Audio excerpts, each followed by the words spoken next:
Yo, Yuki here. The rebelling rose, the messenger of facts, the one chained to oblivion, born to be berserk, returning yet again with another great video. Man, comics, right? I don't really talk about comics that much on this channel, but I do dibble and dabble into some comics. I am into comics. I collect comics all the time. And I thought, why not share the top 10 comics you should read? Comics that you should check out, old or new, everything in between. So, without further ado, let's get straight into it. Now, first up on the list, we have Ed Brubaker's Sleeper. This is a tie-in to The Authority and a couple other comics, and it still works as a standalone story. You don't have to read The Authority or anything else to know what's happening in the story. It's just adjacent to those comics. And Sleeper is 100% a noir story, and probably one of the best noir stories that I've read in comics. And yeah, I mean, just incredible all around, especially that ending, man. Oh my goodness. Woo! Boy, that ending. But that hit like a freight train, man. That ending is what really sold the series for me. I mean, the entire limited series is great already, but that ending, I was like, man, they stuck that landing. That's exactly what I'm talking about. Anyways, moving on. Next up on the list, we have Scarlet. Now, this is kind of an under the radar series. Not many people really know what Scarlet is. And it's 100% a Rebels comic. This is focused on a woman that, you know, had her lover taken away in an unfair, unjust system. And she's trying to fight back that system in the most brutal, rebellious way possible. Just a one woman army. Of course, she has assistants and what have you, but man, just seeing her tear up that entire city and trying to bring true justice and knowing full well that it might not all go to plan. It might go all to hell, but she's doing the most with what she has. And yeah, it works. It works in this series. Next up on the list, we have Azrael, Agent of the Bat. Now, I was trying to decide whether or not I should have Nightfall Saga on here or have this series. And ultimately, as much as I love Nightfall Saga, it is hard to follow unless you have the collected editions. And Agent of the Bat is just more interesting in my eyes than Nightfall. But yeah, Azrael has always been one of my all-time favorite editions of Batman, and this spin-off series does him a lot of justice. Now, I'm talking about issues 1 through 75. The last 25 issues, you can skip that shit. Like, it doesn't even matter. But those core 75 issues, especially those first few story arcs, oh my goodness, brutal, man. Uh, like the Fall of Saint Dumas, that was an incredible arc. The No Man's Land story arc tie-in, that was really great. But yeah, I mean, it's just interesting to see this renegade Batman trying to find his own self, right? Trying to be his own superhero, trying to find his origins, trying to find his place within the Bat family and make amends for what happened in Nightfall Saga. And yeah, it's a beautiful story, man. Art style is great as well, and there's a lot of cool characters in here as well. Moving on. Next up on the list, we have Dark Knight's Death Metal. Now, Dark Knight's Metal is already a comic that I really enjoy, but I thought about the two of them. And I'm like, I kind of enjoy Death Metal a little bit more. It's an expansion of that story, and it's a limited series, so it's a little easier to follow as well. You don't have to worry about you got to read this issue and then the next issue, and you got to have every collected edition to know what's happening. All that typical comic book bullshit. That's why I try to stick around limited series as much as I can, or mini series, so I can avoid all that. But yeah, Death Metal was really interesting, and one of the characters that really stood out to me in this storyline was Wonder Woman. She had some of the best highlights in this comic, and it's really interesting to see her try to pull herself together as well as other members of the Justice League in that dealing with the Batman Who Laughs. I mean, he's a threat to be reckoned with, right? And yeah, it's just interesting to see that. But anyways, moving on. Next up on the list, we have Impaler. Oh man, I love this series. I already have a lot of the singles of this in my collection. And man, oh man, if you know me, I love vampires. And this is a great vampire story. right? You have New York City as well as other cities around the planet getting completely invaded by vampires. You know, they're just rummaging in and just fucking up the place, man. And you know, it's just this desperate fight for survival, desperate fight to take down this evil finally. And yeah, it's just an incredible story. Um, and yeah, next up on the list we have Spawn the Undead.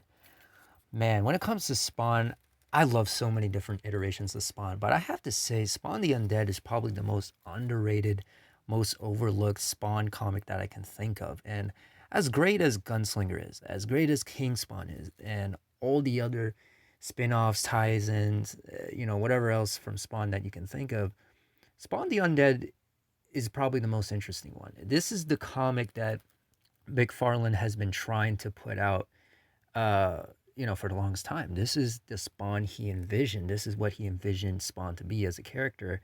And it explores that. It explores Spawn being uh, this guide, you know, helping people, right? But in a different way, just showing them that dark truth, that dark reality, and trying to help them turn their life around instead of being the typical Hellspawn role that all the other Hellspawns before him were known for. And that's what makes this comic so interesting. Great art style as usual, great dialogue, and yeah, a great limited series to boot. Next up on the list, we have Witchblade, which is painfully underrated, man. I mean, a lot of folks just skip this series because, oh, Sarah Pazzini, she's too hot, she's too sexy, man. I can't read it without worrying about the boobies, man. I'm like, that's what you're concerned about? Okay, well, you're missing out because if you can look past that, I'm like, there's some great writing in here. There's some great story in here. And man, the art style in this, oh man. Oh, the art style is something else. Michael Turner's art in here is just, you know, it can't be replicated, you know. The man was ahead of his time, you know, when he was working with Image. And Witchblade is quite an interesting series. I would also recommend The Darkness too. Now, that's not on this list. It's just kind of like a special mention. But if you're into Witchblade, then like The Darkness is an absolute must read, and that's, you know, pretty tied in. It's only 30 some issues, so that's not that bad. Now back to Witchblade, man. Seeing this New York City police officer, you know, trying to get by, trying to do the most she can as an officer, um, and then having to deal with this gauntlet, right? That just pretty much takes possession of her. Um, right. And yeah, she gets these powers and what have you, but everyone's chasing after it. You know, everyone is after her, after that power. And, you know, it's just interesting to see a character that was broken down so much in the beginning kind of rise up and be able to deal with the Witchblade itself. Um, Very cool story, man. Um, Man, a lot of the characters in this go through some serious trauma. They cover those issues really well. And yeah, you know, it still holds up in my books. I mean, the series is 30 years old now and it still holds up, you know. But anyways, moving on. Next up on the list, we have Stuff of Nightmares, which is written by R.L. Stein. So if you're into Goosebumps or any of Stein's other works, then Stuff of Nightmares is for you. It's an easy recommendation. It's nothing too crazy. It's not hard to keep up with. Most of the stories um, are kind of on their own. There's a few that connect here and there, but for the most part, it's like an anthology. You know, just view it that way. The art style in here is brutal, man. Oh my goodness, I love the artwork in here. And yeah, R.L. Stein still got it. You know, uh, great stuff here. Great stuff. Next up on the list, we have Immortal Red Sonja. Man, oh man. Whoo, Red Sonja, boy. Love the character. Love the character. I think she's more interesting than Conan, because she just has a more clear, distinct personality, and she's just a more fun character in my eyes than Conan. But anyways, out of a lot of the comics she's had, because god damn, this woman has so many comics out there. Holy shit. Immortal Red Sonja is probably one of the best ones that I can think of, especially in recent years of Red Sonja comic book runs. Right. It's a 10 issue limited series, and it just follows her being cursed with this chainmail armor, right? And she's trying to get it off. She's trying to fight through the land that she's on that's been completely cursed as well. And this armor also has a spirit inside of it. So she's constantly talking to this spirit, constantly getting on her nerves, but she needs to work with it so she can, you know, get that curse off of her, right? And so she can also free the kingdom and what have you. But yeah, it's a very, very fun comic. A lot of the dialogue here is very witty, very sharp. And yeah, I mean, this is one of the best prime examples of a good Red Sonja comic because there are some awful ones, like, don't get me wrong, but this is definitely one of the best that I've seen. And last but not least, we have Drain, another vampire comic that is just absolutely gorgeous. Art style here is beautiful. I love the story here. We're kind of bringing in some old traditional samurai folklore into here, and yeah, I mean, it just works very, very well.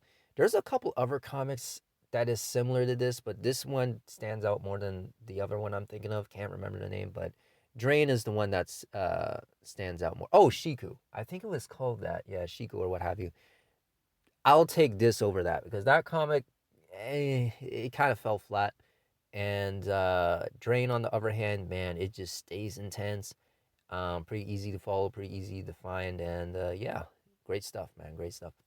But yeah, there you have it. Those are my top 10 comics you should read, all of which that, you know, it's an easy approval for me. These are comics I can say hand in hand, worth checking out, worth reading. It's worth your time, right? And yeah, fully enjoy it. Have a good time, right? With that being said, Yuki here, the Rebelling Rose, and until next time, I'll see you.